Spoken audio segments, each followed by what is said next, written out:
A man who owned a small town grocery store saw a little boy come in one afternoon, and the little fellow just kind of stood near the front door looking at a barrel of apples. He would look up at the man and then back down at the apples. Finally, the man went over and said to him, "Son, are you trying to steal one of those apples?" The boy replied, "No, no, sir. I'm trying to keep from it." There are times in our lives when we are tempted to be less than we are. There are times when we are faced with the possibility of settling for less than the best, when we are more concerned with reaching goals than how we reach them, when we think that all that matters is results. There are times we are tempted to take shortcuts to get what we want.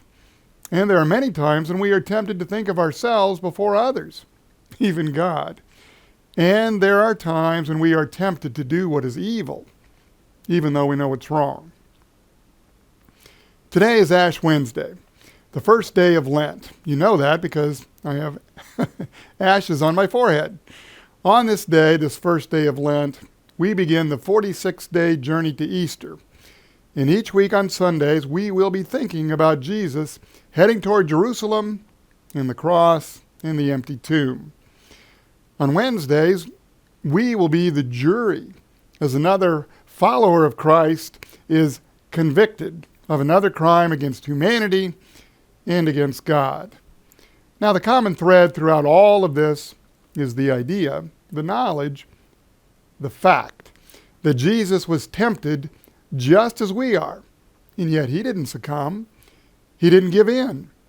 God gave him the strength to resist through the power of his word, the very same word that is also available to us. And yet the truth is, we will succumb at times. We will fail. We will give in to temptation. And that is when we rely not on Christ's example, nor even on the strength that God provides through his word, but that's when we rely on God's mercy. And finally, that is what Lent is all about. 40 days of repentance and 6 Sundays sprinkled in that point us not only to the cross, where God's mercy abounds, but also to the empty tomb, where God's victory is proclaimed.